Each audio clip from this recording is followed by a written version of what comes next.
Hi, good afternoon, everyone. Welcome. We'll just wait a minute so everyone can log on and join our webinar for today. We have over 300 people who have registered, so this is a great turnout, and we welcome everyone to join us.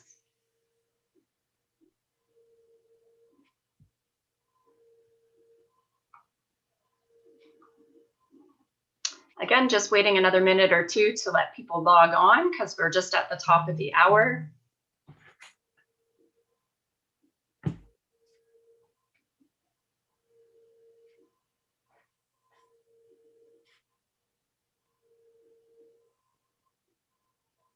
I will wait till 12:02 and then I will start.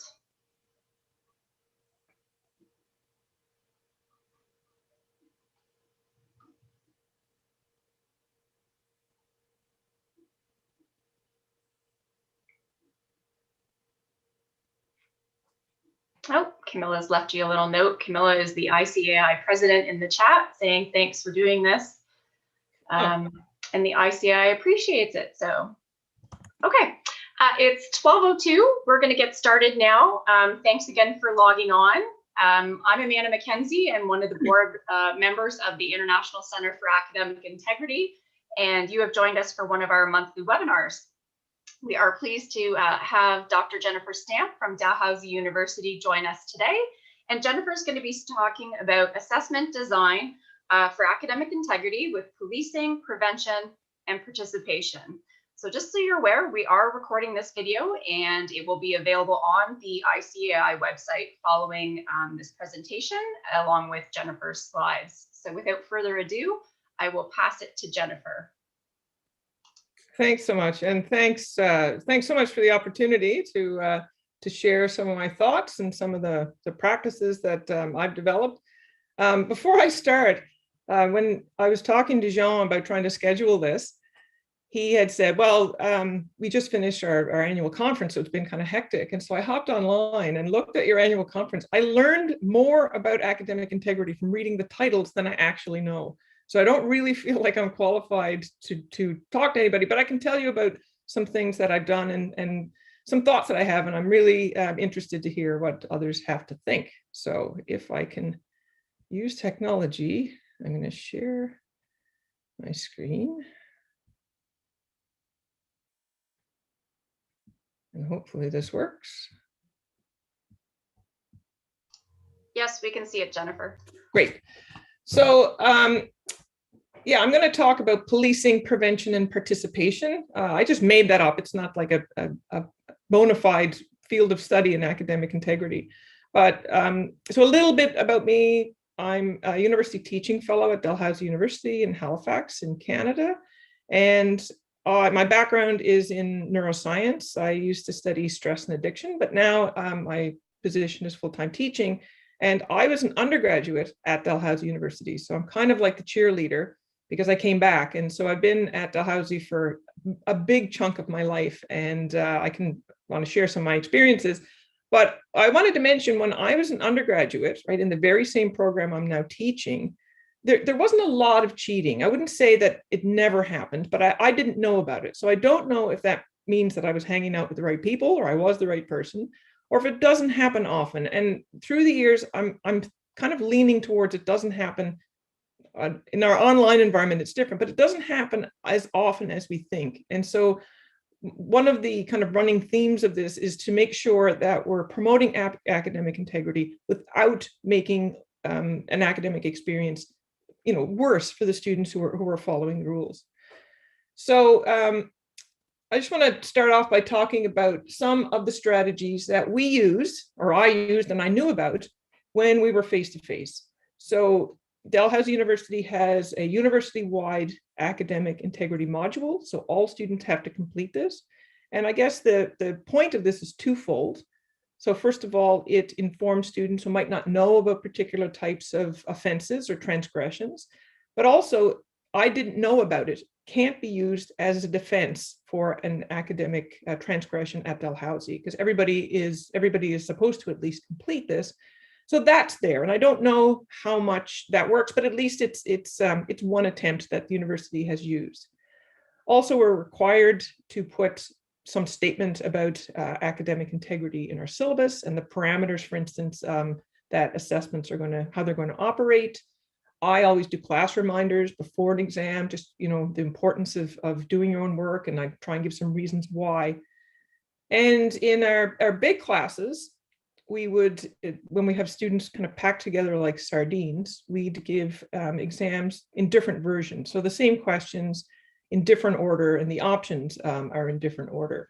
And so I should mention that I teach a lot of first year. My specialty, I guess, is in first year psychology and neuroscience. And I teach also mandatory courses in our second and third year, and I've taught fourth year in grad. So I've seen a lot of strategies. So I'm kind of gearing this towards those large classes with auto-graded assessments, not because I think they're the best, but because that's where I think it's most difficult.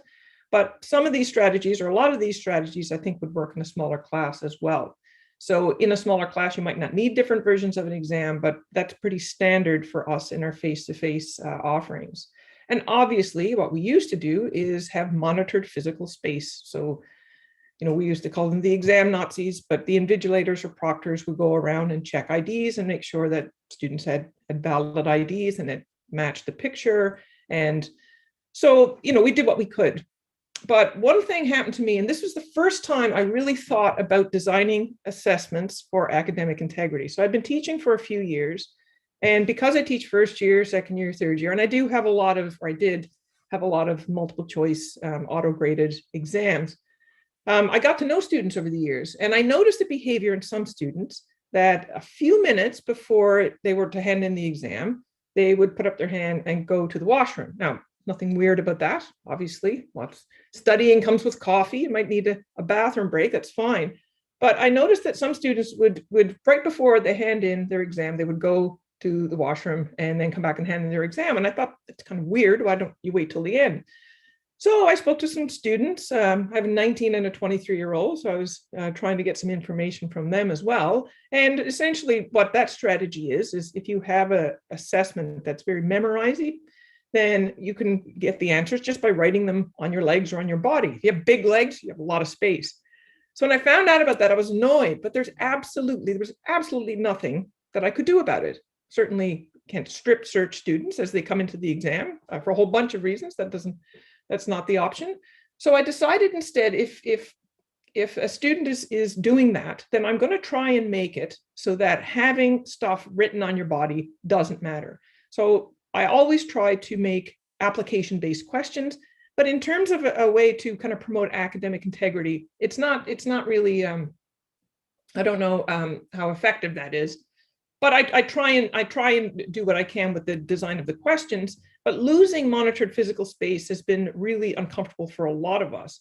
So I did a little bit of digging, and I just wanted to see some of the research on this. So this is a study, it was published a couple of years ago, looking at cheating in the lab. So it's not the same thing, obviously, as an exam situation, but they incentivize doing well on this task by offering monetary rewards for doing well on it. And so essentially what the participants are asked to do is to circle the two numbers that add up to 10. On the left is a card that has problems with solutions, and on the right is a card, there's no solution, there's no two numbers there that add up to 10.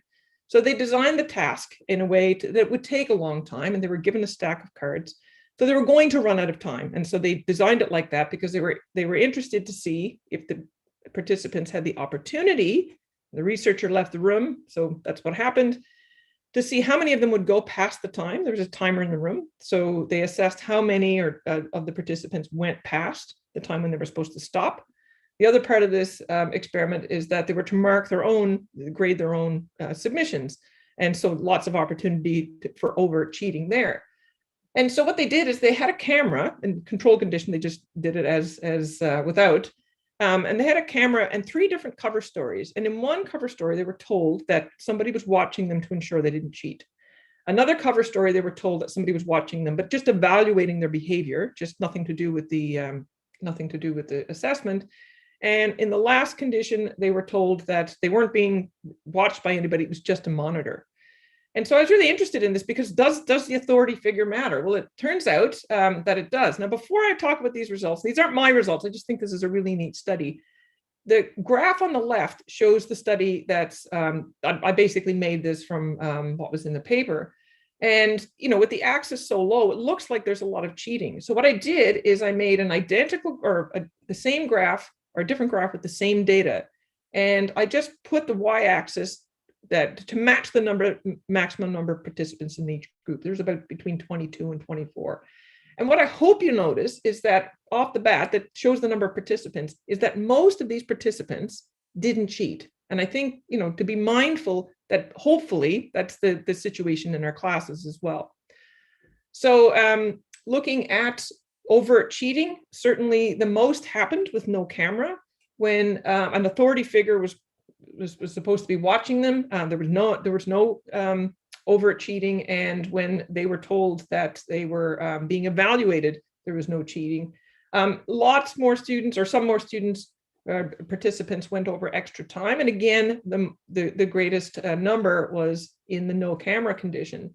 So at least that gave me some information about how effective, perhaps, this monitoring is. If there's an authority figure, then in this situation, students won't transgress. Now, so I thought it was a bit encouraging, because I thought that, okay, our face-to-face classes, that strategy hopefully works, but we're not there anymore. So what can we do online? And this has been obviously a massive question and a huge issue for all of us. So the first three strategies to promote academic integrity online are the same ones that I mentioned for face-to-face. So university-wide academic integrity module, statements in the syllabus, and class reminders. Obviously, these class reminders in an online environment are online. Different versions of the exam, different order of questions. It's actually easier, obviously, online to have different versions to put questions in pools. But there are two practices, and I apologize if you're using these, but hear me out. I don't use them. They had been recommended with our switch to remote teaching as a way to reduce the opportunities for students to collaborate. Because obviously, if two students who decided that they want to collaborate they can text each other. There's nothing we can do about that. So one approach is to use a restricted time, so that there isn't enough time for the students to collaborate. The other strategy, and this is a way to prevent students from going back to questions and telling somebody the answer, is the idea that once a question comes up on the screen, and again, I'm kind of referring to multiple choice, but this would be true for other questions as well, that once you finish the question, you can't revisit it. So we've been calling that no backsies. So we tried both of these in our first year psychology and neuroscience course with an enrollment of 900 and something. So it's obviously big class. And midway through the last term, we did an unofficial survey to ask students how things were going. They really did not like no backsies, and they had some really good reasons as to why they thought that it was unfair and it impaired their performance. A number of students said, I was always told, to check your answers because you may have made some mistakes. You may have learned something later on in the exam that could trigger your memory to a previous question that you might have answered incorrectly. So from a pedagogical point of view, this isn't great. Now, if you use those practices, I completely understand why. But after listening, getting feedback from such a large class, we decided we're going to get rid of no backsies. And these are I guess they kind of could be prevention strategies, but this is all still very policey, that we're expecting students to cheat. So we're going to put things in place to make sure that it's difficult. And certainly the restricted time, putting time pressure and not allowing students to go back. I can tell you without a shadow of a doubt that all students find that stressful. We've heard an awful lot about that. So I spoke to Kevin LeBlanc, who's co-teaching this course with me, and we thought, well, what can we do? And we couldn't really come up with many good policing strategies. I realized there's e-proctoring, there's all sorts of problems with that. So I figured, okay, well, why don't we try and do something about prevention? And so I looked up some research because I'm that kind of nerd. And I found a bunch of research, you probably know about this, but this was new to me, that universities or institutions that have honor codes have fewer academic offenses than those who don't.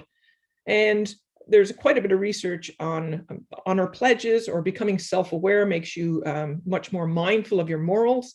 And so I thought, okay, it's maybe we can get them to do an honesty pledge. And hopefully, if a student was on the fence, was really panicked and thought, okay, I really want to do well on this and I can't do it on my own, hopefully this is a reminder.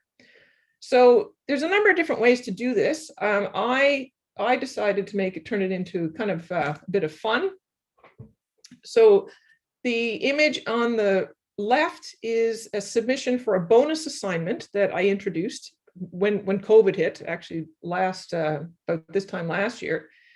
And I was concerned, obviously, about academic integrity. I talked to my students about, the importance of doing their own work and the reasons why it's important later on.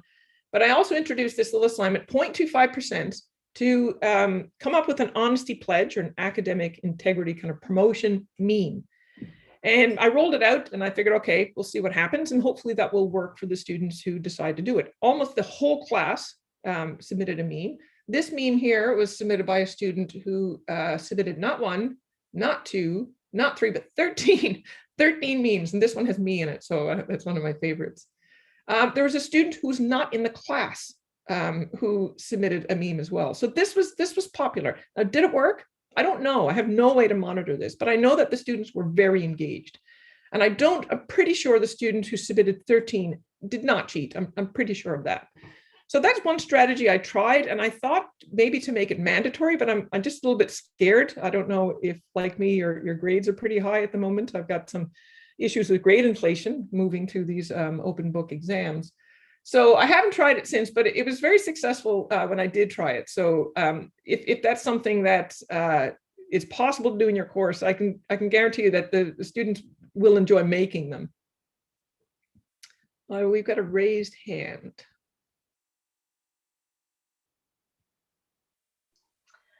Actually, Jennifer, maybe this is a good time to just pause because we have had a couple questions about the mandatory academic integrity module. Oh, okay. So if you wouldn't mind just spending like a brief moment to go back to that before we move on. So people were curious as to how long your module took for people to complete.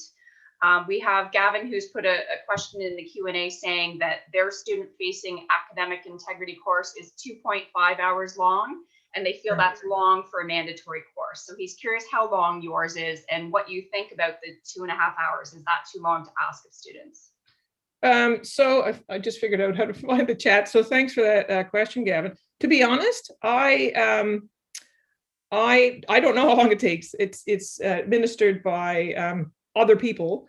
I don't think it all happens at one time. It's online. So I don't know. I don't have much more information on it. I just know that the students have to complete it and it's taken care of by somebody else. 2.5 hours seems like a long time. If it's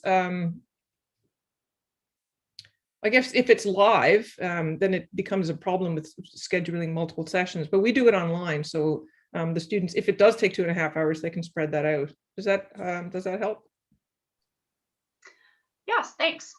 Also, one of the things that we were wondering about was tracking with the mandatoriness. Can you say a little bit about how Dalhousie actually tracks how students have completed this and when they've completed it, if you know? Again, I don't know. That's something that the university offers, and so yeah, I should probably know more about it. But yeah, this is administered by others, so I don't have a ton of information about the module. I know some of the stuff that's in it, and some of the obviously the standard types of transgressions that you would find.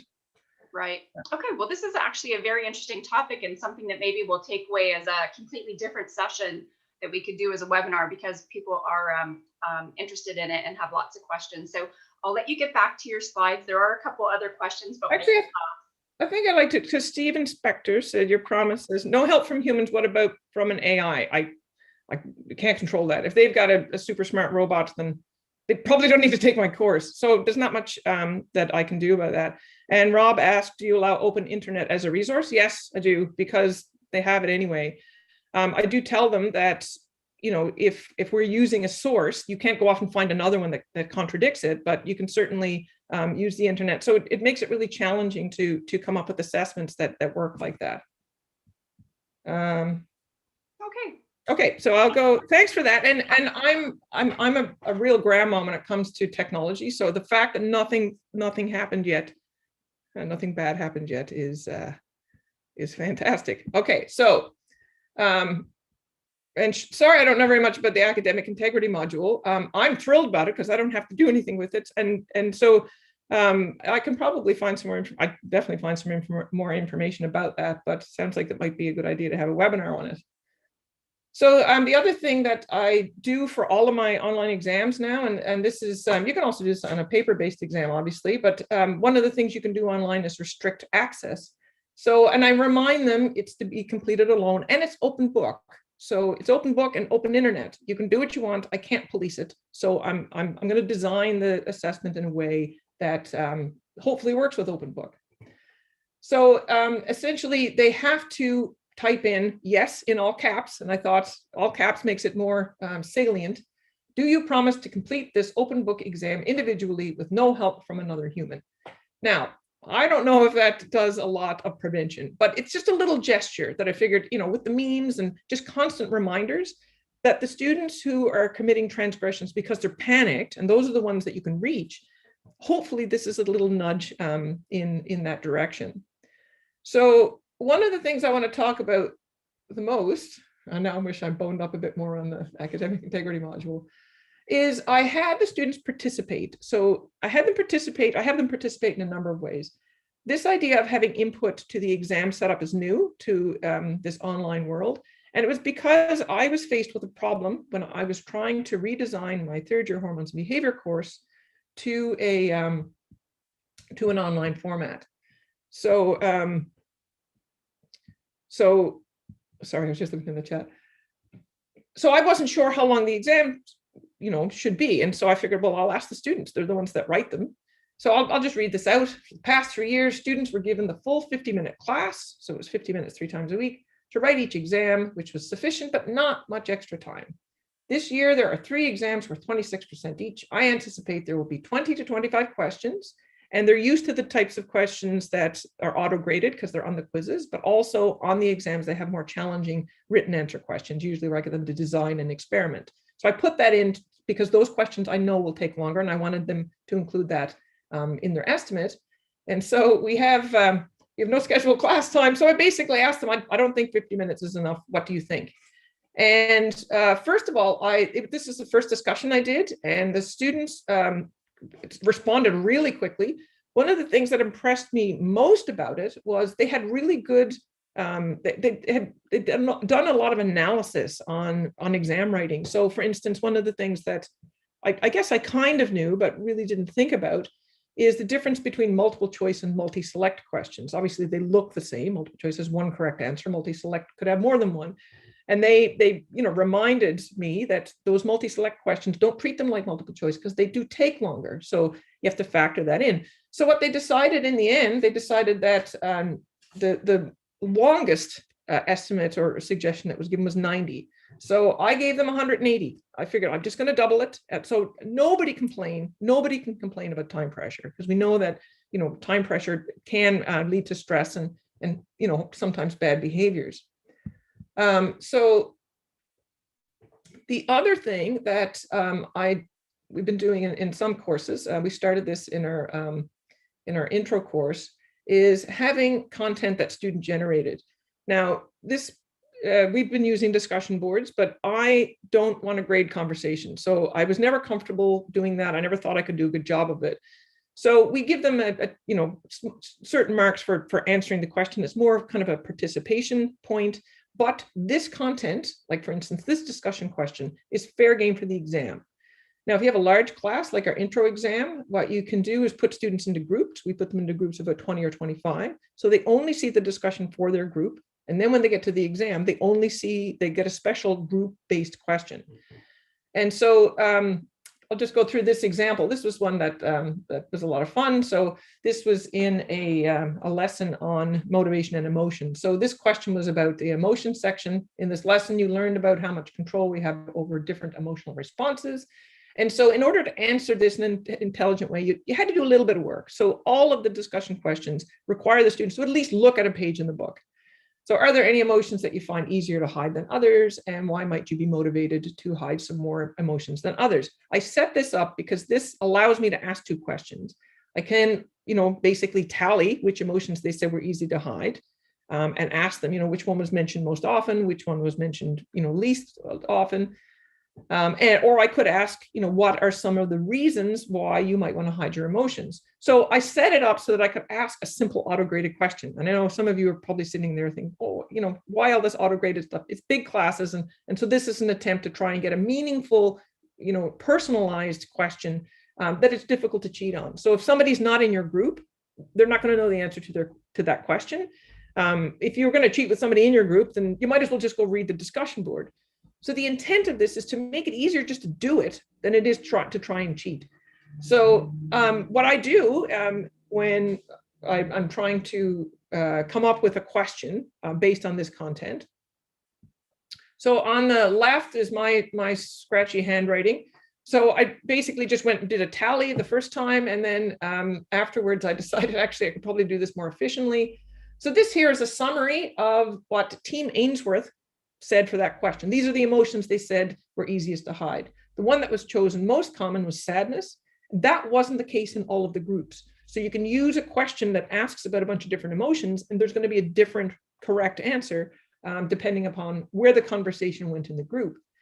So what I've done in the past is for the first discussion, or the first couple of discussions, I give them the summary to say, this is what I'm using when I'm making up the question. From here on in, it's best you do your own. And so that way if they didn't go back and read the conversation or they don't know what to look for, they have some focus. So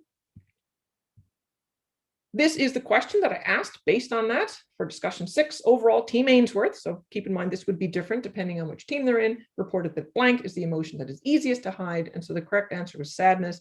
And 76% of the class got this correct. So it wasn't super, super easy. It was an easy question if you participated in the discussion. But I like this approach because I think it is easier, and hopefully if you have the right questions, it's a bit more fun and engaging to contribute to the content. Like I'm not the master of the content. I'm giving them something to talk about, and what's going to be on the exam is dependent upon what they say. It's a bit of work to do this, but I like it. I like going through the discussions and doing the summaries. I've got a bit of a problem with summary tables anyway. It's kind of an obsession of mine. So I actually like doing this work, and I don't mind spending time on it. Now, I'm almost done it, but I have to, full disclosure, because as I said, I don't feel like I'm qualified to talk to you people. I had on my last exam a definite case of collaboration, coordinated collaboration on Instagram. And I was really, really annoyed. And I tried to find out who the students were. I can't for various reasons.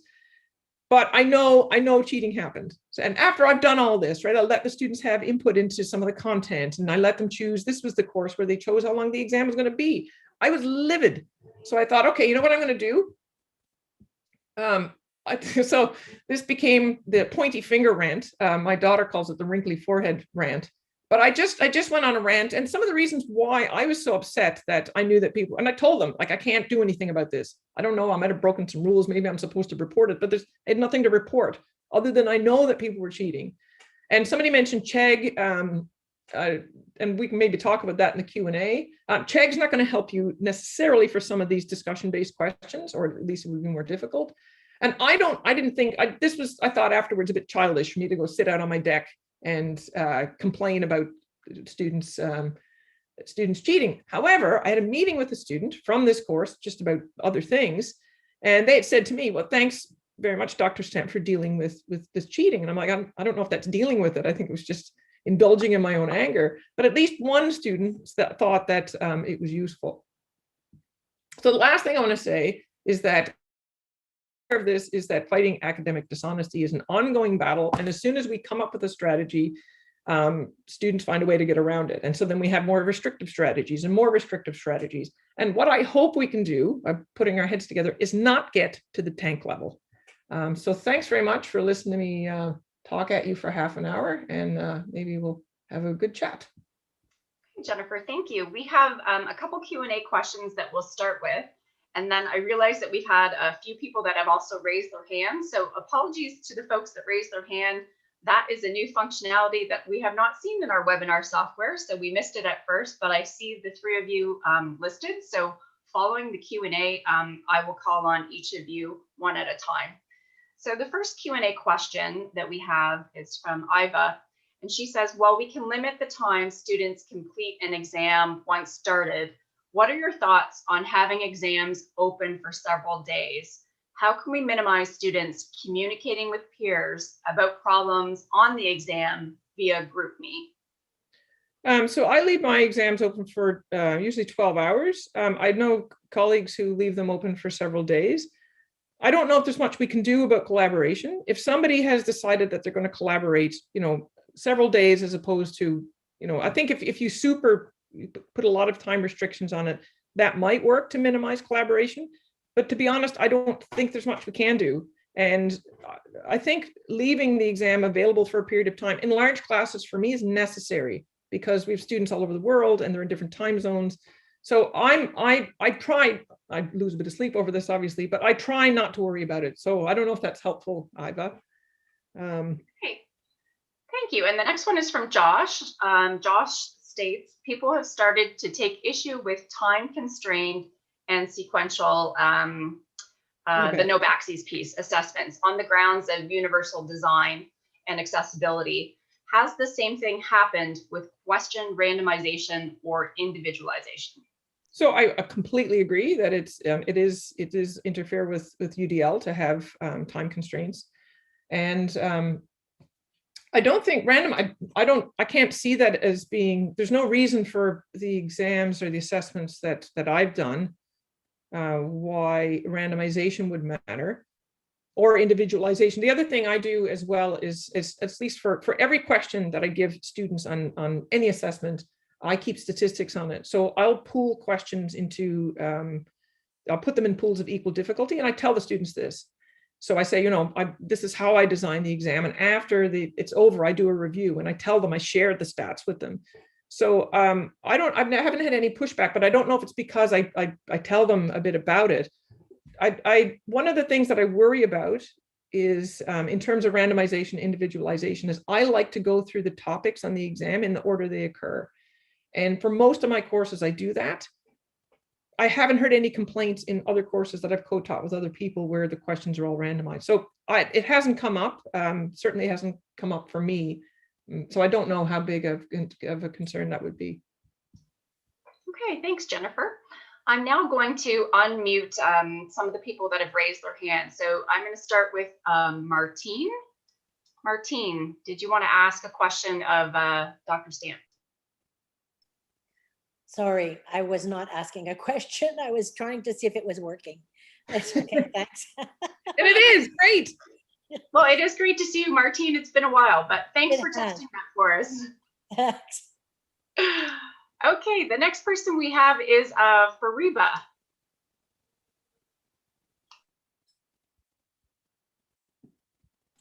Sorry, I didn't ask a question either. I must have just clicked on the. Okay, it must be some new I'm functionality. so happy this is happening, because usually it's me. It's usually me. Okay, that's great. And we have one more, Francisco. Let's see if Francisco had a question. No, I'm okay. I'm sorry. I'm okay. Okay, well, we have since learned that the raise your hand function is a little spotty, but we do have some more questions that have come into the Q&A, so we'll go back to that. So Marianne has a comment on the randomized question order or no backsies. Several colleagues and I do this, and it's unpopular because, as you say, pedagogically unsound. One colleague decided to allow students to see their answers at the end and submit changed answers with a limit of 5 points gained through this method. It did a lot to reduce test anxiety about no backsies. What are your thoughts on that kind of approach? If it limits their anxiety, that's all that matters. That sounds like a lot of work, though. Is it a lot of work? Because it means that you'd have to track, I guess, which questions were changed. I wonder. Good point. Okay. Yeah, that sounds like something sensible. Okay. I noticed that we do have another hand raised from Tom Coyle. I'm going to see if we have a question from Tom. One moment. Tom, do you have a question for Jennifer? Yes. After all that conversation about raising hands, I thought I would raise a hand and ask a question. It's not so much a question as an invitation to talk a little more about this sequential questioning and the blocking return to the initial question. I fully understand students don't like it because the strategies that they've used in the past for tests don't apply. But I don't know if that's necessarily a bad thing. I mean, we're doing online tests. We didn't do online tests before, so it's already requiring different strategies. So is there, and we know that it's effective in reducing collaboration. So is there another way to reduce student anxiety about this kind of exam without changing the kind of the exam? So a couple of things. First of all, there have to be, they do need different strategies, but I don't think I would find it, and I did find it difficult to justify. That's why I changed. I think it's difficult to justify this to students, keeping in mind that at least from what I've looked at, and hopefully in my classes, most of the students aren't cheating. So there's that issue. I haven't looked at the literature on this, so I don't know how effective it is, but it does come with a massive amount of stress. Letting students go back and change answers, I think that's one strategy. I just don't feel comfortable doing it because if it does reduce collaboration, it comes in my opinion, it comes at a pretty big cost. And I think, it's fine for them to have different strategies now. Now they're open book, right? Or at least a lot of my exams are all open book. So there are different strategies associated with that as well. Doesn't make a lot of sense to go through the book as you're doing the exam. So there's, students seem to be reading more. But I can't justify pedagogically doing no backseas. And in fact, I would say that not being able to review your answers is difficult to support. So I understand what you're saying about that it can reduce collaboration. But again, I'm kind of done with trying to police things because of this arms race where students kind of find a way around it. So yeah, I have pretty strong feelings about this actually. So I prefer to do other things because it has such a negative impact on the vast majority of students who aren't cheating.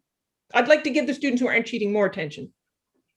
Just to push back a little, if you do a weekly test, you don't allow students to go back to the previous week and change those answers. It's a different topic.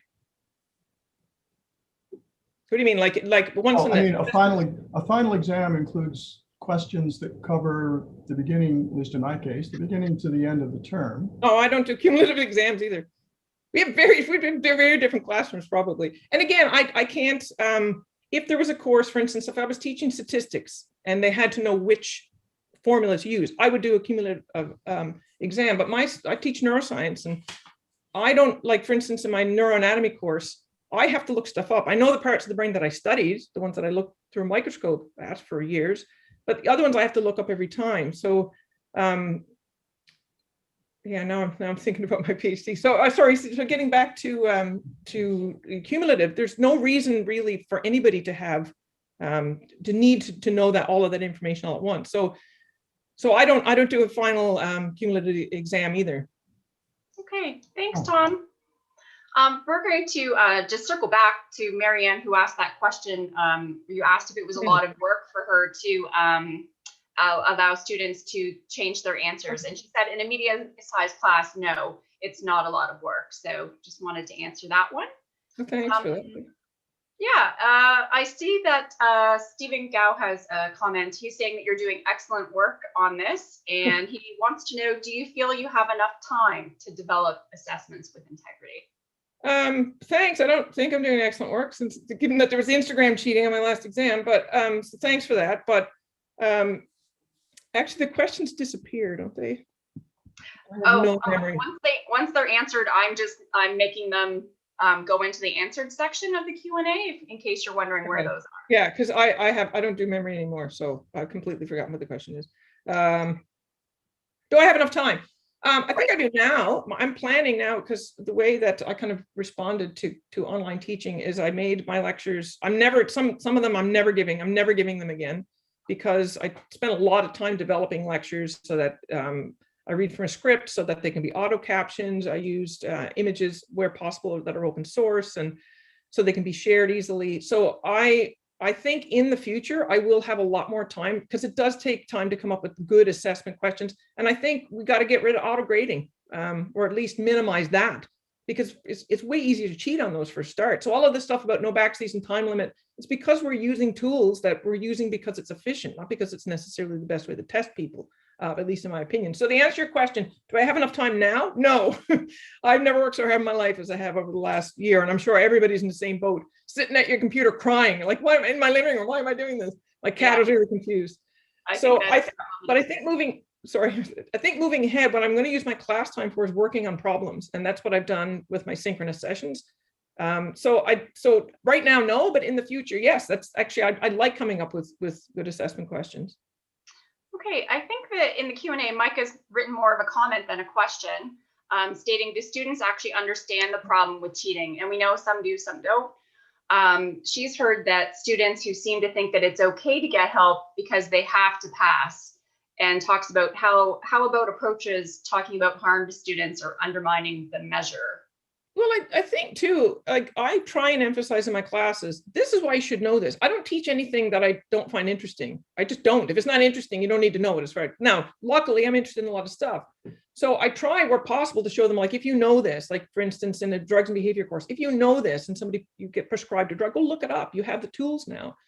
So I try and emphasize that for sure. And you know, but students are often come up with a lot more kind of reasons for this compared that I do. And again, I could keep going back that I think it's not the majority. Okay, we have a raised hand. I'm going to allow Stephen to ask his question to you next. Thanks very much. I'm in an awkward position because I teach accounting and auditing, which is not the most exciting subject, but I also served 5 years as academic director of our business program. And so I tend to look at things from both the student side and the administrative side. UBC recently had an incident where something like 800 students in an introductory accounting class were accused of cheating because the instructor basically gave them open access, and a significant number of them went to check. We're as a university also facing an increased number of, shall we say, collaboration, cheating, to put it bluntly. And I think part of it is because students aren't used to the kinds of questions they're getting now. They're not getting memory questions, they're getting assessment questions. And a lot of the students are used to memory dumps. And so I'm less sympathetic than others are about the actions because, hey guys, you're here to get an education, not to learn how to memory dump. Your comment about the drugs is perfect. You don't ask them, what's the name of this drug? You ask them about the interactions or something like that. And so they look it up. That's the key application. The long-winded beginning is towards, in terms of designing exams, have you worked with instructors to change the nature of the exams they give in terms of the kinds of questions? We've been spending an inordinate amount of time doing that. Sorry, go ahead. I was going to say thanks also for your insights. I haven't worked with any, I'm just muddling along. I don't, I'm just somebody who's in the classroom. So I haven't really worked, well, I worked with my colleagues to try and come up with good assessment questions. I'm constantly fighting. And I noticed a question there by Heather about grade inflation. I'm constantly fighting grade inflation. Part of the reason that grades go up, if you design your course in a way to promote student success, is they do the work, like chunking things, having, only reading the necessary stuff and not making them read a 60-page chapter when you're only using 10. And so things like that have actually increased the grades. But getting back to your point, Stephen, and wait, no, my something shiny's over here. Yes, I'm constantly trying to come up with questions, not necessarily like, these multiple choice auto-graded questions are convenient, but, as a neuroendocrinologist, that's not what I did, right? I didn't spend time answering multiple choice questions. And in fact, I never wrote an exam after my undergrad. In grad school, I went to grad school in the UK and we did research from day one, and 365 times 3 days later, you're expected to be done. So what I try and do, and it's difficult. I don't think I'm successful. My grades are up about between 8 and 10%. I don't think it's cheating. I think the students are actually, they're doing better work. I can see that from the stats on my exams. So yes, and if you have any ideas, I'd love to steal them. Like this one that has group specific questions. I'd like to have more of those on my exams. Right now, I usually throw a couple on because I'm not sure how they're going to go over. But yeah, no, if anybody's got any suggestions about changing assessments, I think that's the big thing, is that a lot of my assessments relied on the fact that we're closed book, and that's not how my discipline works. Right, which maybe we should look at Heather's question. She was talking about that you had mentioned that grades are inflated with your open book exam. And she mentions, are the grades really significantly higher? Yeah. I'm finding very little difference whether the exam is open book or not, because the students seem to think that with an open book exam, they don't study as much as they do. Yeah. So they can't answer the critical thinking questions as well. I think that's true. And I would love to see, Heather, I'd love to see one of your exams if the grades haven't gone up. I think that's true. Yeah, that it's open book. It's like, I'll read the book later. And I tell students, you will run out of time and you won't do well. But yeah, no, you must have a really excellent exam, I think. Okay, the next question I'm going to sort of comment on, because it talks about why are we using the word collaboration when it sounds like we are talking about collusion to cheat. To be honest, I think the terminology depends where you are in the world. So collusion is a much more popular term in certain areas, whereas I can say in Canada, we usually call it unauthorized collaboration. And then we also give a good example of what, collaboration looks like to frame it. So I think this one is it really depends where you are, and it can be a bit of semantics with the way people are calling things. I'm with you, Barbara. I think collaboration sounds nice, right? I collaborate with my colleagues all the time. And maybe it's a harsh word. It is collusion to cheat. I'm going to start using that, Barbara. Thanks. So I got one idea I stole today. That was my goal. Did I get two? Okay, Louise has got here a question saying, we have students, we got students to do their screencasts of their projects. Would there be any issues with them doing screencasts of doing the actual exam? I thought about that. There's some privacy issues, and I can't remember what they are, but one of the issues that worries me is if for a multiple choice exam, and we all reuse questions, it takes forever to come up with good questions. I try and change a certain percentage every time around, that if it's screencast, if the student records it themselves, if they get the idea to record it themselves, they could sell it to next year's class, right? So that would be my hesitation, is that, I mean, they can record this anyway. There are students doing that. I know there was a case at Dalhousie in an online course where there were students who had done the course before and recorded the whole thing, and then just, a bunch of other students managed to get really good marks, and anyway, they got caught. But that would be my worry about that. Okay, I think Josh has kind of made a bit of a comment here, but you might have some thoughts on it. In regards to using time constraints, weren't there also time limits for in-person assessments? Yeah, yes, there were, but I always I tried to make sure that my exams weren't long. I don't, from a pedagogical point of view, to meet my learning outcomes, I don't need time pressure. So going back to, what we did in in-person assessments, that stuff wasn't perfect either. I mean, you have to have a time limit if it's an in-person assessment, because people have to go home, pick up their kids. And so I don't necessarily think that the practices that we were doing before we didn't think about them. So yeah, there certainly were time constraints, but I don't like them. I don't think they're conducive to learning, but they unfortunately do provide opportunity for, collusion to cheat. Right. Iva has a question, and actually I'm not going to dive into that very far, because we have had separate webinars specifically on e-proctoring that have gone quite in depth into that question. So Iva, I encourage you to look at the webinars that we've got archived on the ICAI website. There's probably about 3 of them that can really go into that in great depth for you. We have someone else who's asked, what are the resources that you can use to learn how to conduct better assessments? And who do you turn to get tips and information? A couple of places, probably my go-to are my colleagues. I also often ask students, but I think probably the kind of best venue for this, at least at Dalhousie, is we have in the Faculty of Science a teaching community practice teaching group, and that's where a lot of, like, you can learn what instructors are doing in other courses, and we're from all different disciplines in the Faculty of Science. So that's been and if you don't have a teaching group, form one. At least you can share ideas with each other. And also I look to the literature. So my background's in science. I look a lot in educational literature and educational psychology. So that's, and I try stuff. Keep in mind, I don't know if some of this stuff is working. Yeah, trial and error is really important. I think sometimes when we hear about strategies, it's going to replicate differently depending on who you are as an instructor, the content that you're teaching, and the students that you have in your course. So sometimes you just need to modify it to fit your own situation. And again, try it out. Trial and error is really important. Gina has a question here. Many graduate programs are leading to licensure, which would require a licensure exam that are often in part or large part multiple choice. In an effort to prepare students for these exams, does anyone have experience with a better alternative to get these students ready, but also reduce the cheating, which happens often because students share the test questions? So that's a challenging one. Yeah, I mean, I think the same strategies to use for, if it were appropriate for, for undergraduates.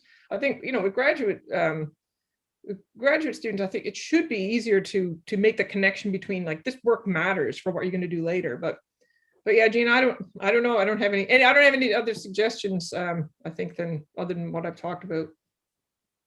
Okay. The next one is from Gavin. Gavin says, exams are not good for assessing higher order thinking. Program focused assessment through major capstones projects, as we use in architecture programs, are so much better. So students have to present their design schemes through drawings and models and oral presentation and Q&A with the professors. What are your thoughts on those strategies? I'd like to do all assessments like that, but I was really excited when I saw Gavin's question because I just published a paper with a former student. So this is an undergrad seminar course for her called the use of visuals in teaching neuroscience. So I've tried some of that. For science, at least, if there's in chemistry, chemists do this anyway. If you want a student to describe a classic study, right, which is important, and I think in any discipline, I get them to do flowcharts, and it takes them quite a while to do it. It takes 2 seconds to grade it. I do the same thing. I do I call it an art battle. It's really just a contest. And I decided to do this because students were messing up pre and post synaptic. And I can say it's a relative term, so it depends on which neuron is which, but it's so much easier to see if you can draw. I can't draw at all, so I show them my crappy drawing, and they can submit them, and there's a winner, and oftentimes I'll use that image in my lecture if I have time, rather than the one that comes in the book, or I'll put their image on the exam. But I used to give out $10 Subway gift cards. Students were so appreciative. But again, took them about 20 minutes, a half hour to do it.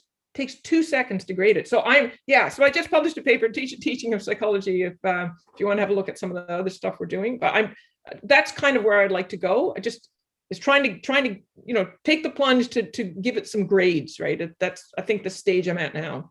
But no, that's awesome. I think that's a much better way. Exams are convenient. I don't really think, to be honest, that exams are ever the best way to attend. Rarely the best way to assess things. Agreed. Thanks for that. I've just put a note in the chat for people if they have any final questions. We'd also encourage you, if you'd like to raise your hand. Well, we have about 5 minutes left before we wrap up. So again, we'd like to make sure that your questions are answered if you have any.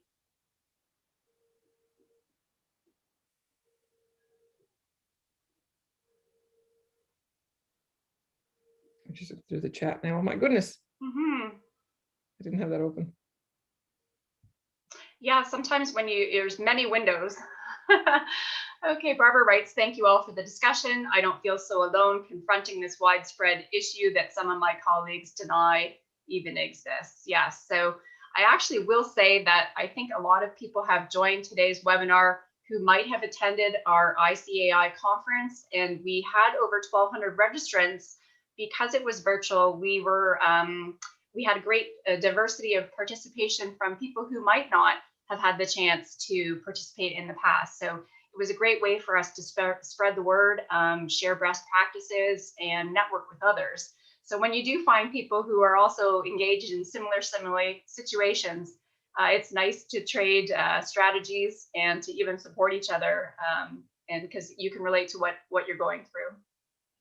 And maybe just to jump in, I think, and it's a huge, the point that, sometimes people suggest it doesn't exist. It does exist, and it's never going to go away.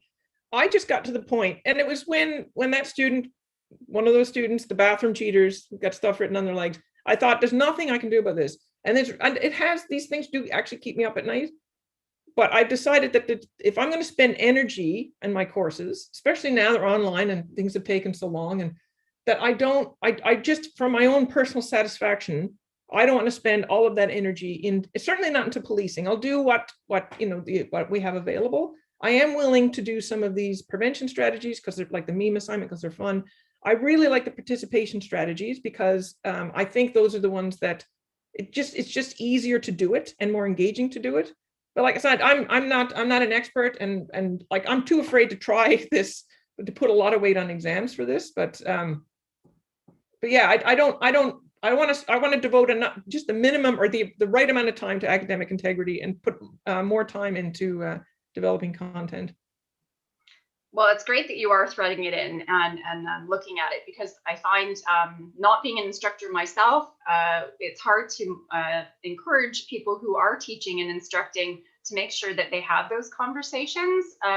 Just for clarifying the expectations, it never hurts to, again, recap what you're expecting the student to do and what the rules are, because they have multiple courses and multiple instructors who have different expectations. So it never does hurt to just give them a refresher and reminder, and hopefully that might resolve any confusion that might happen. I wanted to circle back to the meme. I just absolutely love that idea. And I ask you whether you thought about using those if the students beyond your course would be open to doing promotion on campus about some of those things, just to help build awareness. It got picked up. There's a former student who's got an account called Dal Memes, and he got. Apparently I thought it was a secret. He's actually got more followers than Dalhousie University. So I actually met him for coffee once, and so he these Dal Memes. He promoted them, but we kind of left it at that. I was kind of hoping it would catch on. I should make it an assignment. I should make an assignment, and actually grade it according to criteria. Does it actually speak to? But I haven't. I just did it as a bonus, and it was. I'll do it again. It was fun. It was a lot of fun. Well, I think it's a fabulous idea, and I think it's a nice takeaway for people who are looking for different strategies to use with their students that really help with engagement, since we know that keeping students engaged is more challenging these days in a virtual environment. So, okay, well, we're pretty much at the end of our time. Jennifer, I just want to thank you for sharing all your strategies with us and answering questions. We really appreciate you making the time for joining us today. So many thanks, and to let everyone know that the slides and this recording will be available on the ICAI website, so you can access it there. You can also see the webinars that we've offered in the past. There's a wealth of information, so I encourage you to check it out. And we will also be having a webinar in April coming up, so stay tuned for more information on that. And thank you again, everyone. And thanks again, Jennifer. And thanks so much for the opportunity. This is great. It's great. Appreciate you being here, and hope everyone enjoys the rest of their day. Thank you.